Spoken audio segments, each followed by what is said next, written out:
Dapatkan motivasi hidup untuk raih sukses sejati dalam Smart Motivation. Smart Motivation bersama Eloy Zaluku, the one and only theocentric motivator, sales training, expert and performance consultant. Selamat mengikuti.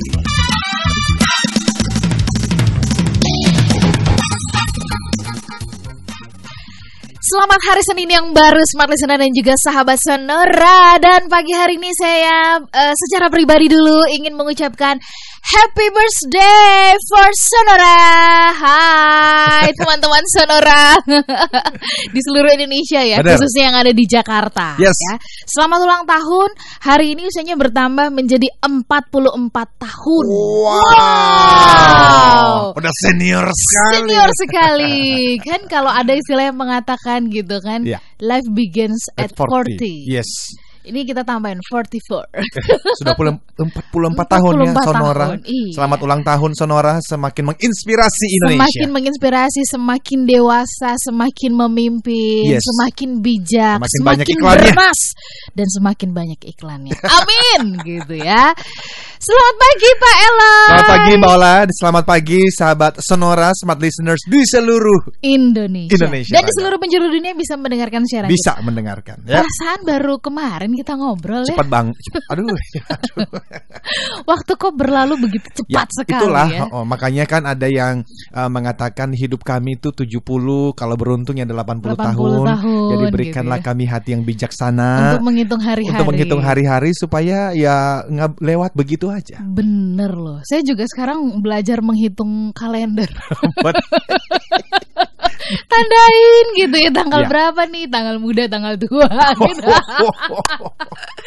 Baik, Pak Eloy. Yes. Pagi hari ini kita ingin menyambung ya apa yang kita pernah bahas, leading change, ini part 2. Yes. Dan pagi hari ini Smart Listener sahabat Sonora, memimpin perubahan bagian 2 dengan cara membangun rasa kemendesakan. Kepepet. Agak lucu ya. Kita disuruh membangun memimpin perubahan dengan cara rasa kepepet. Iya. Boleh nggak sih diganti rasa kemendesakan ini dengan kepepet? Tapi kayaknya lebih enak dan terasa ada maknanya dengan kemendesakan ya. Iya. Bukan kemendesahan ya, kemendesakan. Beda dengan kepepet, beda. Nanti saya akan sampaikan perbedaannya. Baik. Ya.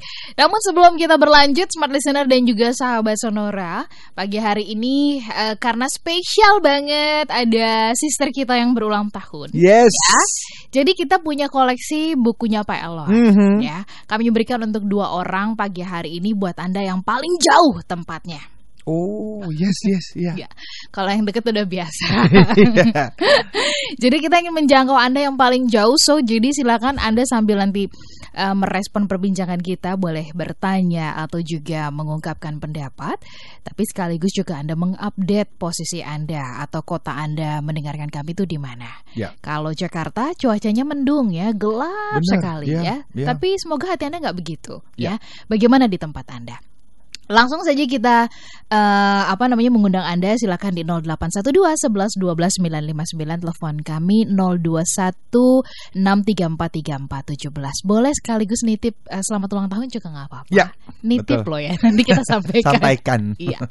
Pak Elo silakan mengawali dulu, kenapa kok dibangun dengan rasa kemendesakan memimpin perubahan itu? Apa yang terlintas dalam pemikirannya Pak Elo? Silakan. Yes, terima kasih Mbak Ola dan listeners, sahabat Sonora. Kita terus membahas mengenai leadership bagi Bapak dan Ibu yang baru beberapa waktu terakhir bergabung dengan kita. Ini sebetulnya adalah terus menjadi series dari hal-hal yang kita pikirkan sejak awal. Di dalam Success Triangle Principles misalnya, itu ada 3 angle, ada 3 sudut yang saya yakini menjadi dasar dari keberhasilan setiap kita. Tentu 3 angle harus ditambahkan nanti dengan ilmu-ilmu yang lain, tetapi itu mulai dari personal mastery. Apa itu? Di mana kita mengenal diri dan bisa memimpin diri dengan baik. Di dalamnya ada sikap positif, ada pemikiran-pemikiran positif. Kita juga harus punya goal setting, kita harus bekerja keras ya. Kita harus punya endurance yang namanya pantang menyerah. Tetapi yang kedua, Kita juga harus bisa bekerja sama dalam tim. Jadi saya terus menghimbau kita belajar terus-menerus karena ini adalah skills. Tidak ada di antara kita yang lahir tiba-tiba sudah mampu bekerja sama dengan orang lain dalam kapasitas yang sempurna. Jadi di dalamnya misalnya kita berbicara mengenai people skills, bagaimana kita memulai hubungan dan mempertahankan hubungan dengan orang lain. Communication skills di dalamnya pernah kita bahas, terutama yang namanya assertive communication.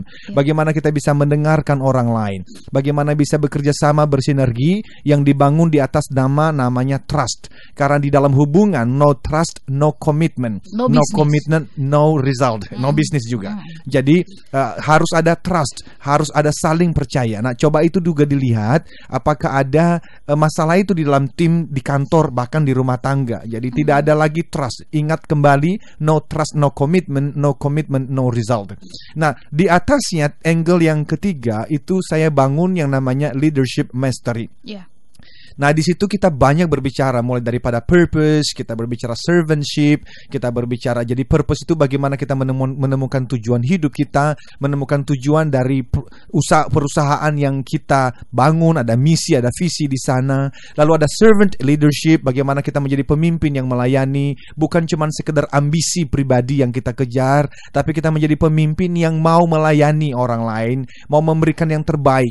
Kenapa? Karena filosofinya adalah ketika Anda sibuk membantu anggota tim Anda mencapai apa yang mereka ingin capai, Anda sebagai pemimpin, saya sebagai pemimpin akan mendapatkan apa yang kita capai. Lalu kita berbicara karakter, kita juga pernah berbicara itu. Nah, tetapi yang keempat namanya competencies. Di dalam competencies ini lebih bersifat technical, Mbak Ola. Ini kompetensi yang juga pernah kita bahas. Iya, jadi kemarin tuh jadi ini masih hubungannya di dalam kompetensis. Nanti yang terakhir berbicara mengenai legacy, bagaimana kita mempersiapkan pemimpin-pemimpin yang akan menggantikan kita. Nah, salah satu di dalam kompetensi ini adalah bagaimana kita sebagai seorang manager, sebagai seorang GM sampai level paling atas pun menggerakkan perubahan. Dan ternyata ini challenging sekali. Kenapa? Karena kita akan bertemu dengan orang-orang yang tidak semudah itu menerima perubahan yang kita gulirkan. Sampai di situ dulu. Ini menarik catatannya. Minggu kemarin kalau smart listener dan juga sahabat Sonora menyimak rangkaian dari talk show kita dari mulai Senin sampai dengan Jumat, nyata sekali gitu ya, semua narasumber yang hadir gitu. Dan yang menarik di minggu lalu ada satu narasumber kita yang mengatakan bahwa kalau kita mau berhasil, tentukan dulu dan temukan dulu purpose hidupmu itu apa. Begitu. Oke. Smart listener, kalau Anda juga ingin meraih hasil dari Anda memimpin perubahan di tempat Anda, barangkali sebelum kita lanjut dengan pembahasan yang berikutnya, menggali lebih dalam lagi kenapa kok harus membangun kemendesakan. Mungkin kita harus renungkan dulu sejenak sambil mendengarkan lagu. Apa purpose yang Tuhan titipkan untuk Anda dan lewat Anda untuk Anda capai. Kami kembali sesaat lagi. Kembali Anda simak dalam Smart Motivation bersama Eloy Zaluku. Smart Motivation.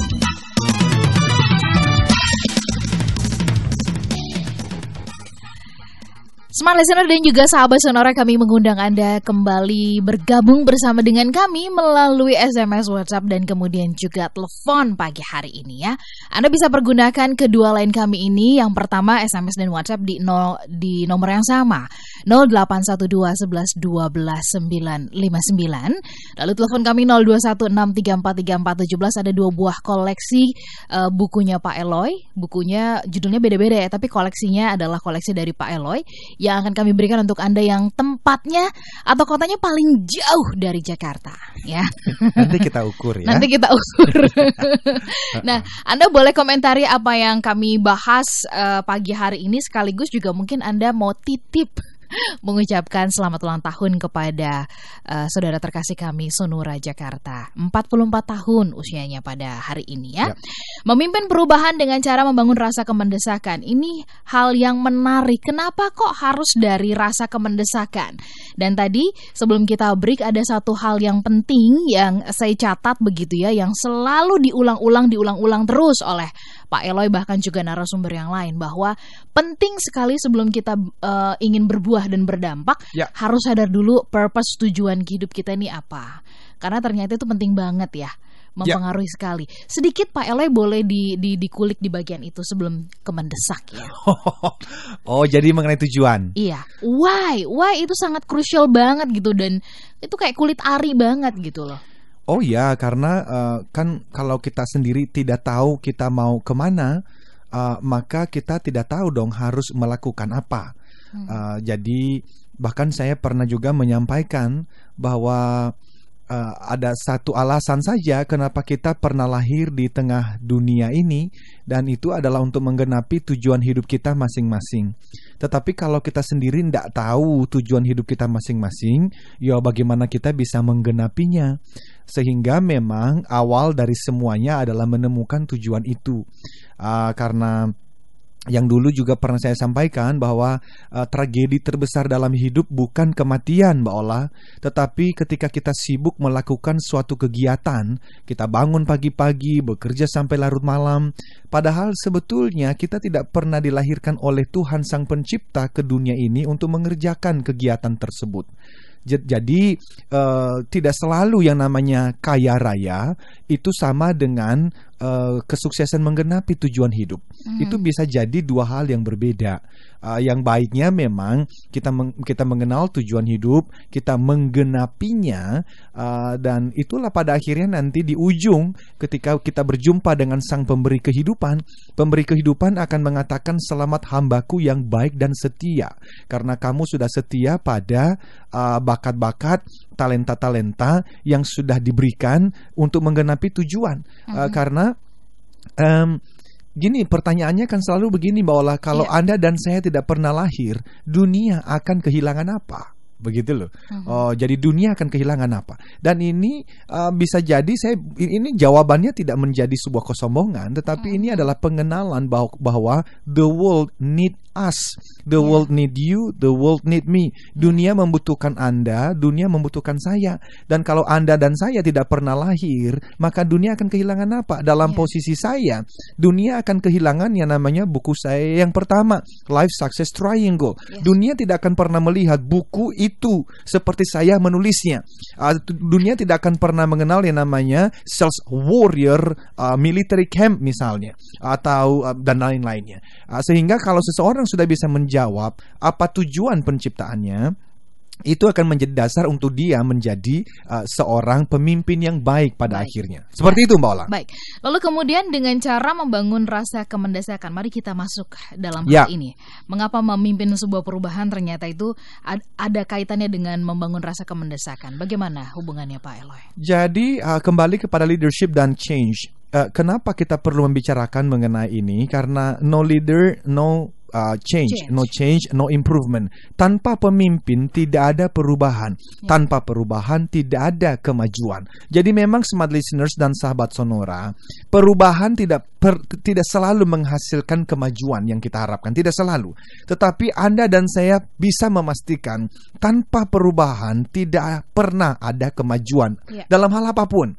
Dan perubahan selalu digerakin oleh orang-orang yang sadar atau tidak sadar, menyebut dirinya pemimpin atau bukan, mereka adalah sebetulnya leader. Jadi semua talk show ini kenapa kita terus bahas? Karena kita cinta Indonesia. Kita berharap manusia, pendengar-pendengar kita, bapak-bapak, ibu-ibu pendengar kita itu terinspirasi untuk change something. Mulai dari hal-hal yang paling kecil, yaitu dari keluarga, lalu di departemen, divisi masing-masing, sampai kepada Indonesia secara tempat yang lebih besar. Tetapi yang mau kita sampaikan adalah kalimat yang pertama, you cannot change what you avoid. Anda tidak dapat mengubah apapun yang Anda hindari. Tidak bisa. Apalagi kalau memang Anda tidak mengenalnya. You cannot change what you don't know. You cannot change what you avoid. Anda tidak bisa mengubah apapun yang tidak Anda kenali. Apapun yang Anda hindari, tidak mungkin bisa mengubahnya. So if you want to change anything, embrace it. Jadi kalau Anda mau mengubah apapun, kenalilah dan rangkullah apa yang Anda mau ubah itu. Nah, seringkali Mbak Ola, kita mau mengubah sesuatu kan karena kita tidak menyukainya. Benar. Dan karena kita tidak menyukainya, kita menghindarinya. Ini dasar banget, it's very basics. Di dalam yang namanya mengubahkan, kita mesti melawan natur kita untuk menghindari apa yang kita mau ubah itu. Contoh saja, dalam keluarga, kalau kita ingin keluarga yang lebih bahagia, seringkali let's say antara suami dan istri ada ketidakcocokan, dan saya bisa menghindari istri saya. Betul. Dan apa yang terjadi bukan terjadi perubahan, justru semakin lama akan semakin menjauh. Semakin menjauh. Di tempat kerja juga begitu. Ya. Kalau saya memimpin satu divisi, satu department, satu bisnis unit, kalau saya tidak menyuka, kan saya mau mengubah, tapi saya nggak suka orang-orang saya yang ada di sana gitu ya. Mungkin ada yang terlambat, ada yang tidak perform. Tetapi kalau saya menghindari orang-orang itu, nggak mungkin bisa menginfluence mereka. Nggak mungkin bisa menginfluence mereka atau mempengaruhi mereka. Tidak mungkin bisa mengubah mereka. Sangat masuk akal sekali. Nggak mungkin. Ya. Kita berusaha meninggalkan lingkaran, padahal dari jauh kita berharap lingkaran itu berubah. It doesn't work. Jadi di dalam teori change management, kita pertama-tama mesti, ya tadi memang ini melawan natur sih. Jadi dan itulah kehebatan para pemimpin. Makanya saya pribadi itu selalu kagum dengan orang-orang yang berhasil menggulirkan perubahan, walaupun perubahan itu kelihatannya kecil. Apalagi mengubah yang namanya DKI Jakarta, kita ambil contoh misalnya. Waduh, ini nggak gampang loh. Tapi kalau ada orang-orang di sana yang kita tahu pagi tadi dia bangun dengan niat yang tulus untuk mengubahkan Jakarta dengan mengorbankan segala hal. Wow, man, itu berat sekali karena kalimatnya, you cannot change what you avoid. Anda tidak bisa mengubah apa yang Anda hindari. Dan sekali lagi, naturnya kita, alamiahnya kita menghindari apa yang tidak kita sukain. Oke. Pak Eloy, ini tadi Pak Eloy mengatakan ini sangat masuk akal ya. Anda tidak mungkin bisa mengubah apa yang Anda hindari gitu. Jadi kalau misalkan Anda udah keburu bete duluan gitu ya sama tim Anda yang mungkin menurut Anda tidak seindah, se-beautiful Anda begitu ya. Bagaimana kemudian dia bisa mengikuti Anda, follow Anda begitu kan, berubah. Nah, tapi pertanyaannya, kalau tadi Pak Eloy mengatakan nature kita ini kan kecenderungannya adalah berusaha untuk menghindar. Nah, melawannya, tadi Pak Eloy mengatakan kita harus melawannya. Nah, melawannya ini dengan apa? Harus ada senjatanya dong gitu kan, supaya diperlengkapi supaya kita bisa melawan. Seperti berhadapan dengan musuh, kita menyiapkan senjata, ada tameng, ada senjata yang bisa supaya bisa mengalahkan. Ya, itulah sebab kenapa competencies of a leader yang kita bahas teknik-teknik seperti ini adanya di nomor 4, Mbak Ola. Kami tidak menempatkannya di nomor 1. Nomor 1 itu purpose yang tadi saya sampaikan. Ketika orang menemukan purpose-nya, kenapa sih dia akhirnya memimpin? Kepemimpinan itu kan sebuah panggilan untuk mengubahkan sesuatu. Jadi kalau Mbak Ola bertanya, gimana kita melawan natur ini? Maka yang pertama adalah, kalau seseorang sudah menemukan purpose-nya, bahwa ini adalah panggilan untuk mengubahkan departemen ini, mengubahkan, mentransformasi, memajukan perusahaan ini, maka dia sendiri juga akan mendapatkan semacam kekuatan dan pertolongan ekstra dari yang memanggil untuk membantu dia tidak terus-menerus menghindar. Jadi kalau dia terus-menerus menghindar, sebetulnya ada question mark. Sebetulnya di sini ada panggilan atau tidak? Jangan-jangan sebetulnya tidak ada panggilan. Karena kalau ada panggilan dari sang pemanggil, siapa yang memanggil? Nah, ini kan selalu saya mengatakan ini ada hubungannya dengan theocentric leadership. Jadi Tuhan yang memanggil seorang pemimpin untuk mentransformasikan sesuatu, dan yang memanggil yaitu Tuhan itu pasti menolong orang yang dipanggil untuk menjalankan tugasnya. Baik. Gitu. Nah, sampai di situ dulu Pak Eloy, kita break ya. Tetapi kemudian ini yang menarik Smart Listener.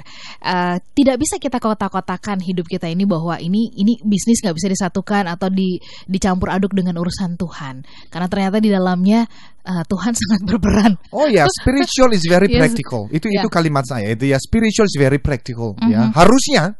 Karena kalau tidak, apa bukti bahwa kita punya spiritual kalau tidak memberikan tanda dan bukti di tempat kita kerja dan tempat kita memimpin?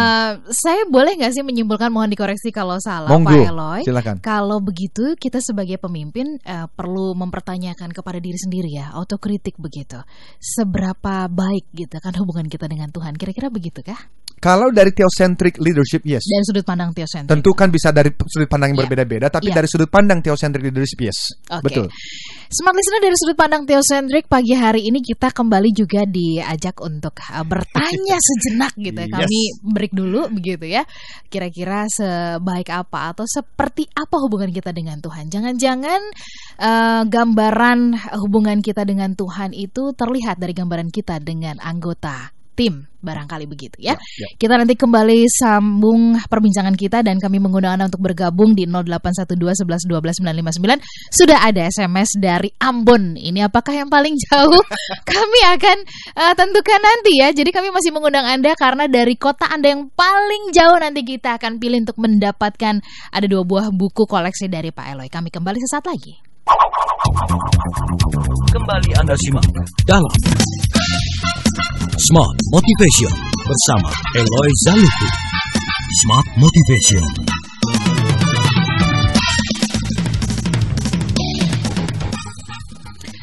Smart Listener dan juga sahabat sonora, kami sambung kembali perbincangan kita pagi hari ini ya, membangun rasa kemendesakan, memimpin perubahan dengan cara membangun rasa kemendesakan.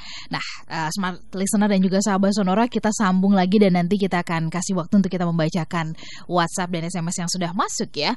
Pak Eloy, kita sambung lagi dengan cara membangun rasa kemendesakan. Ini apa sih rasa mendesak, dari hal apa begitu? Silakan Pak Eloy. Jadi di talk show sekitar 3 minggu yang lalu, Mbak Ola, kita sudah membahas mengenai teknik pertama di dalam kita memimpin perubahan ini, ya. Yang waktu itu kita berbicara mengenai bagaimana seorang penggerak perubahan mendengar dan mengelola kekhawatiran setiap orang yang terkena dampak perubahan yang digulirkan itu, ya kan?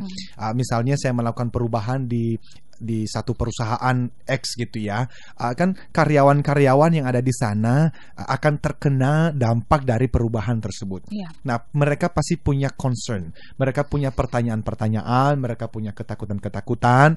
Nah, saya harus mendengar dan mengelola semua ketakutan respon itu ya, karena kalau tidak maka karyawan, masyarakat akan merasa kehilangan kontrol. Apa maksudnya? Mereka akan mengalami perubahan tetapi mereka tidak tahu perubahan seperti apa itu dan apa dampaknya buat mereka. Akhirnya mereka akan saling bergosip, mereka berkolusi dengan orang lain, menjadi semakin cemas dan meningkatkan resistensi terhadap perubahan. Mereka menolak perubahan. Jadi sebetulnya tidak semua orang menolak perubahan jika kita bisa mendengar mereka dan kita mengelola ketakutan-ketakutan mereka itu, ya. Nah, tapi yang kedua, ini berbicara mengenai creating a sense of urgency, membangun rasa kemendesakan. Kalau yang dulu itu kita bicara dari teorinya Ken Blanchard, ini kemendesakan itu sebetulnya teori dari orang bernama John Kotter.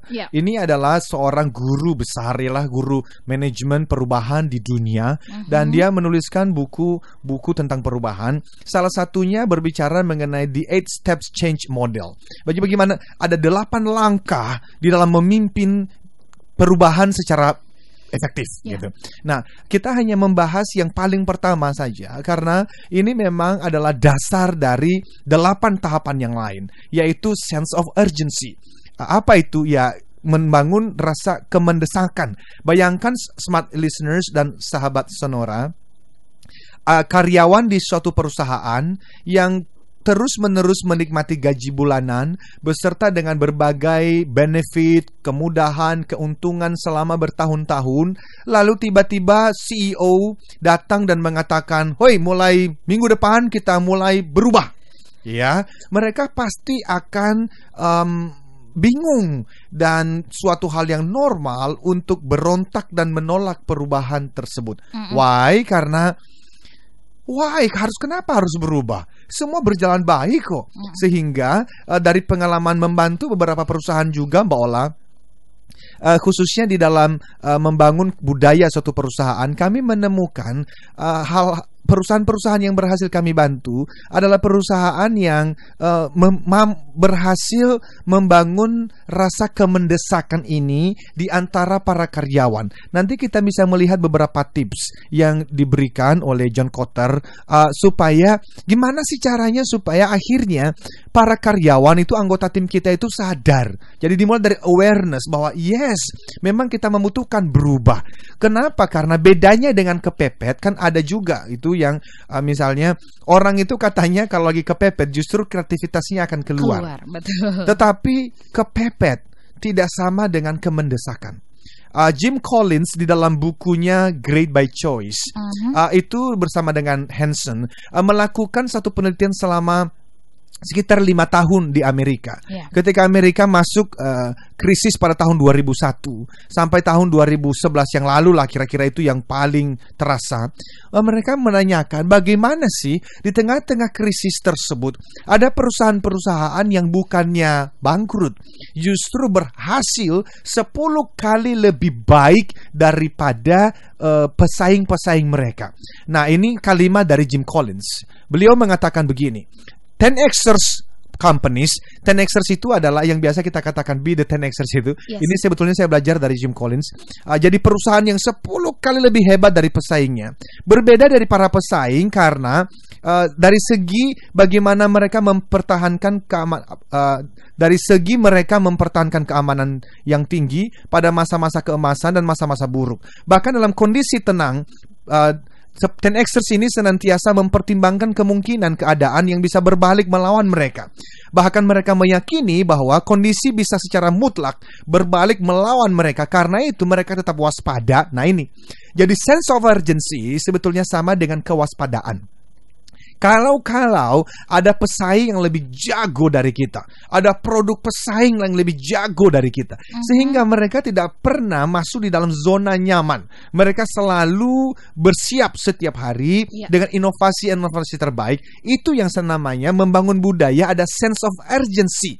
Ya, jadi setiap karyawan itu mereka itu punya yang disebut Jim Collins itu productive paranoia. Jadi ketakutan-ketakutan positif, ketakutan yang berpikir nanti kalau ada pesaing lebih hebat bagaimana. Secara pribadi pun kita sama. Kita sudah menjadi manajer di satu perusahaan. Kita harus selalu berpikir nanti kalau ada anak baru datang, dia lebih tekun, dia lebih pandai dari perusahaan dari universitas yang baik. Lalu saya bagaimana? Sehingga sebagai manajer pun kita tidak pernah stop untuk belajar. Banyak orang masuk dari suatu perusahaan di awal waduh mereka mau belajar. Tapi di level supervisors, di level manager, they stop learning. Mereka berhenti untuk belajar. Ini yang kata dari John Kotter yang menjadi musuh dari urgency adalah kepuasan diri. Jadi terlalu puas dengan apa yang sudah dialami hari ini dan pengalaman-pengalaman kesuksesan masa lalu. Itu adalah musuhnya, kepuasan dan kesuksesan dari masa lalu. Oke, jadi ini sebenarnya sama dengan membuat kita sense of urgency ini membuat kita tuh jadi semakin terbuka ya, terbuka melihat ada banyak perubahan-perubahan yang mungkin terjadi. Nah, kalau boleh belajar dari kejadian yang dialami oleh Yahoo, barangkali mungkin ya itu salah satu contoh kenapa kita harus memiliki sense of urgency ya. Exactly, persis. Jadi itulah yang kalau kita menunggu kepepet itu, jadi biasanya perusahaan berubah terlalu terlambat sudah.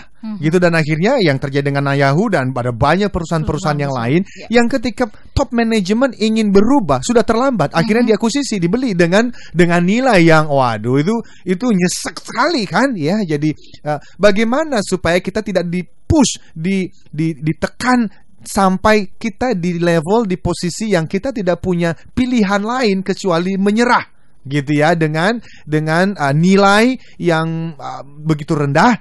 Jadi bagaimana caranya? Ini yang dikatakan oleh John Kotter. Jadi kita membangun budaya perusahaan di mana semua orang dalam perusahaan itu punya sense of urgency.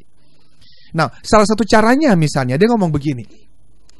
Secara sadar ciptakan semacam krisis dengan cara membiarkan kerugian finansial, tentu sampai ukuran atau jumlah tertentu ya. Untuk apa? Tunjukkan kepada karyawan, kepada para manajer berbagai kelemahan perusahaan kita dibandingkan dengan pesaing. Lalu biarkan kesalahan-kesalahan meledak alih-alih dibetulkan pada menit-menit terakhir. Jadi begini, ternyata krisis. Kalau smart listeners dan sahabat Sonora, kalau krisis sedang Anda alami di perusahaan hari-hari terakhir ini, jangan menunggu krisis itu menjadi semakin parah. Tetapi gunakanlah krisis itu sebagai sense of urgency, kemendesakan. Dan jangan itu tutupi, gitu ya. Seringkali justru kita top management merasa malu, menjadi takut. No, biarlah semua karyawan tahu bahwa memang kita sedang dalam posisi lemah. Dan karena itu kita mesti berjuang bersama-sama dengan rapatkan barisan. Jadi gunakan justru momen-momen ini untuk apa? Untuk membangun rasa kemendesakan, kita persatukan hati, dan tentu nanti kita mesti kembali kepada tips yang pertama yang dulu. Mereka punya ketakutan. Mereka mulai ngegosip waktu makan siang.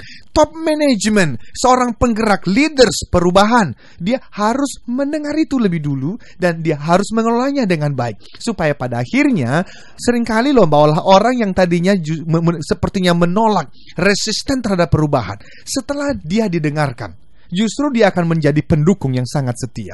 Nah, ini adalah kehebatan keterampilan seorang pemimpin yang sejati. Baik, smart listener, membangun sense of urgency, ya. Nah, ini ternyata juga dimensi di dalamnya, unsur di dalamnya adalah salah satunya adalah kemampuan pemimpin untuk mendengarkan, ya.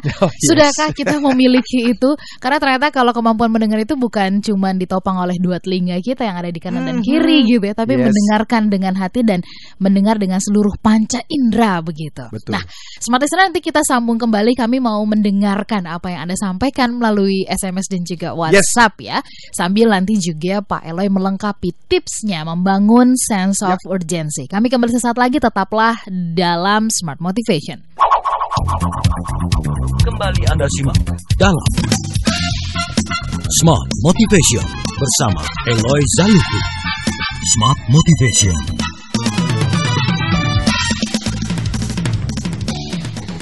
Selamat pagi smart listener di seluruh Indonesia dan dimanapun Anda bisa mendengarkan siaran kami. Saya coba ingin izinkan saya mencicil SMS dan juga WhatsApp, ya Pak Eloy. Silakan. Saya yang menyapa ada Pak Budi di Ambon. Sepertinya memang sudah sifat dasar manusia nih, jika terdesak baru mau bergerak atau berubah. Nah, bangsa Indonesia juga meraih kemerdekaan juga kan karena rasa kemendesakan gitu, ingin lepas dari penjajahan. Dan menurut Pak Budi, dalam kondisi yang seperti ini perlu pemimpin yang berani ambil risiko dan lihat potensi ke dalam timnya. Apa komentar Pak Eloy? Banyak benarnya. Seorang pemimpin harus berani ambil risiko. Oh ya, kalau pemimpin sih yang kita sebut the cost of leadership, ya. Jadi ada risiko yang harus diambil. Tetapi tadi berbicara mengenai kemendesakan, saya tadi juga sudah sampaikan tidak sama dengan kepepet. Sekali-sekali kita kepepet dan itu membuat kita berjuang 10 kali lebih keras dari sebelumnya. Yes, bisa betul. Tetapi kalau itu menjadi budaya juga tidak baik. Sehingga yang lebih baik adalah kita harus selalu waspada setiap waktu, namanya produktif paranoia, ketakutan yang positif. Sehingga kita terus waspada, memperbaiki diri, dan ada yang namanya di sana continuous improvement. Kita terus memperbaiki dan terus memperbaiki diri. Baik, ada Pak Waldi di Palembang. Terima kasih sudah mengupdate kami walaupun di sana panas begitu ya. Suka sekali dengan update untuk sharing motivasinya pagi hari ini. Thank you, Pak. Lalu kemudian ada smart listener, sayang namanya nggak disebut, tapi saya ingin membacakan. Kerja di institusi pendidikan swasta yang manajemennya katanya berantakan. Sistemnya kekeluargaan, ya. Dalam 1 tahun saya sudah coba untuk rubah semua hal yang di sana, tapi saya tidak bisa berbuat banyak karena saya bukan direktur di sana. Apakah benar bahwa untuk melakukan perubahan harus sampai di posisi direktur dulu? Sebetulnya tidak selalu, walaupun jadi John Maxwell ada menuliskan sebuah buku 360 Degree Leadership. Jadi bagaimana pemimpin-pemimpin di lini tengah itu bisa melakukan perubahan mulai dari tengah gitu ya. Tetapi tentu itu membutuhkan waktu lebih lama, kesabaran dan keterampilan yang jauh lebih besar. Oleh karena kalau kita di puncak pimpinan itu ya, kita lebih mudah untuk mempengaruhi dan menggerakin gitu ya. Tapi sistem penting Pak di Capstone itu bersama dengan teman-teman ketika kami membantu satu institusi atau perusahaan di mana kita membangun organisasi kultur, maka sistem manajemen harus dibuat ya. Karena tanpa sistem yang baik, perubahan yang kita gulirkan itu akan memakan waktu terlalu lama ya. Jadi salah satu sistemnya misalnya ya kita bicara mengenai performance evaluation aja lah. Bagaimana kita mengevaluasi kinerja dari anggota tim kita. Karena kalau yang berkinerja baik di angka 8, 9, 10 itu ternyata penghargaannya sama dengan kinerja yang bekerja di level 3, 4, 5, akhirnya menjadi babak belur tuh sistemnya Pak. Jadi yang tadinya bekerja baik lama-lama tergoda untuk berpikir, aduh kok nggak ada bedanya ya. Nah bagaimana supaya bisa keadilan terjadi? Ya sistem mesti dibuat. Baik, saya ingin mengajak Pak Eloy ini untuk menjawab pertanyaan dari Mai Diana di Pekanbaru. Gimana jika perubahan yang terjadi justru menyuruh kita melakukan sesuatu yang tidak sesuai dari kebijakan pusat? Nah ini jadi dilema, apakah harus mengikuti perubahan walaupun nggak sesuai dengan hati nurani? Very good. Now bedanya manager dengan leaders, managers do things right. Kalau leaders do the right thing. Ini mirip tapi berbeda. Manager itu melakukan pekerjaannya dengan baik sesuai. Jadi baik itu apa? Sesuai dengan SOP yang telah ditentukan di pusat, gitu ya. Tetapi kalau leader do the right thing, melakukan hal yang benar. Nah, ini bedanya nih. Bukan melakukan hal dengan benar saja, tetapi melakukan hal yang benar. Nah, itulah ada risiko di dalamnya karena ketika Anda melakukan hal yang benar, bisa jadi itu ternyata tidak sesuai dengan dengan SOP yang ada selama ini. Tapi tentu harus hati-hati karena Anda bekerja di perusahaan tertentu, ya Anda mesti bertanggung jawab dengan apapun yang Anda putuskan toh. Tetapi silakan bicara ke kantor pusat kalau memang ada hal-hal yang menurut Anda tidak sesuai dengan hati nurani. Tetapi ya kalau memang diterima dan dikelola dengan baik ya syukurlah. Kalau tidak ya it's your call Bu atau Pak. Ini adalah panggilan hati Anda. Apakah terus melakukan pekerjaan itu atau ya mencari yang lain yang memang bisa tidak mengganggu hati nurani Anda. Baik, saya ingin menyapa ada Arfi di Yogyakarta. Terima kasih. Gimana agar kita bisa mau berubah dan menjadi lebih baik, terutama dalam hal belajar. Nanti kita jawab ya sekaligus untuk menyimpulkan. Kemudian juga ada selamat ulang tahun dari Henry di Kota Medan. Pak Widodo juga dari Kota Medan ingin menyampaikan selamat ulang tahun juga untuk saudara terkasih Sonora ya. Nah ini ada pertanyaan dari Oli di Jakarta. Ini sister saya. Ola. Saya kan Ola, ini Oli. Gitu ya. Ya, silakan. Ini topiknya nyambung banget dengan apa yang saya alami saat ini. Singkat cerita, dia menjadi salah satu kandidat untuk dipromosikan memimpin departemennya begitu. Tapi kemudian sebelum sampai memimpin, ini ceritanya ada uji coba. Dia diminta untuk memimpin beberapa proyek ya. Nah, bagaimana supaya pada saat memimpin proyek ini kemudian berhasil dan ini kan menjadi sebuah penilaian bagi atasannya bahwa dia sanggup memimpin. Mohon advice dari Pak Eloy. Biasanya kalau yang paling sederhana kan kita melakukan PDCA-nya dulu aja Bu. Jadi atau setting objektif gitu kan, mesti ada planning yang benar gitu ya. Dan planning itu pasti you have to know, Anda mesti mengetahui, mengenal dengan benar project-project ini ya. Jadi dibikin planningnya, setting objectives-nya, apa saja yang akan dikerjakan, lalu di doing part-nya melakukan itu kan managing task. Bagaimana Anda bisa mengelola pekerjaan itu A sampai Z, dan bagaimana Anda bisa mengelola orang-orang. Nah kalau bisa, karena satu proyek Anda tidak mengerjakannya sendirian, Anda perlu mengerjakan dengan orang lain. Nah kalau Anda mengerjakannya dengan orang lain, maka yang paling penting selalu saya ulangkan, berbicara mengenai 3 jawaban ya terhadap yang pertama, do you care for me? Jadi bagaimana Anda menunjukkan kepada anggota tim Anda bahwa Anda bukan hanya mau supaya proyek ini berhasil dan Anda dipromosikan, tetapi bahwa Anda peduli kepada anggota tim. Ini tidak gampang. Tetapi Anda harus melakukannya. Karena kalau anggota tim Anda tahu, Anda getol banget untuk menjadikan proyek ini berhasil supaya Anda dipromosikan nanti, mereka males Bu. Ya, jadi show that you care. Dan yang kedua adalah tentu show that you can help them. Jadi care, help, Anda bisa menolong mereka. Dan yang terakhir, pastikan Anda punya namanya trust. Selama memimpin proyek itu, Anda menjadi orang yang punya karakter yang bisa dipercaya. Baik, ada Lona di Manado. Ini mungkin menjadi pertanyaan penutup ya, sekaligus juga untuk Pak Eloy mengungkapkan kepada kita. Lona bertanya di Manado, Pak Eloy, lalu kemudian apa saja yang harus dilakukan agar anggota tim kita merasa mendesak untuk melakukan perubahan? Yang pertama adalah Anda mesti berhenti untuk berbicara tentang kesuksesan masa lalu Anda dulu, tetapi lebih fokus pada keadaan saat ini yang memang mendesak untuk berubah. Bahkan kalau perusahaan Anda punya dana khusus untuk melakukan survei kepuasan pelanggan misalnya, atau surveilah kepuasan supplier Anda dan stakeholders yang lain, dan Anda akan menemukan kalau memang nilainya kurang memuaskan, maka sampaikan itu kepada tim. Kadang-kadang Anda membutuhkan bantuan pihak ketiga untuk memberikan data-data yang menunjukkan bahwa Anda memang perlu untuk berubah segera. Jadi itu beberapa tips yang bisa dilakukan.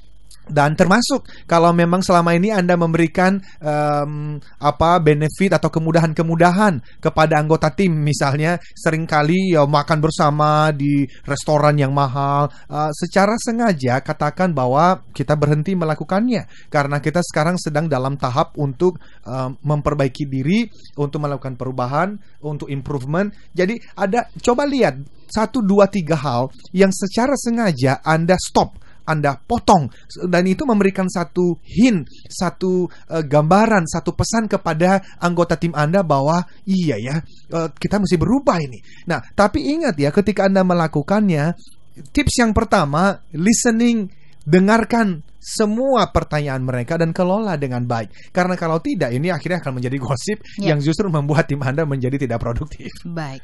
Oke, Pak Eloy, kita sudah sampai di menit terakhir. 1 menit untuk Pak Eloy boleh membungkus gitu ya perbincangan kita pagi hari ini berkaitan dengan bahwa memimpin perubahan itu dengan cara membangun rasa kemendesakan. Very good.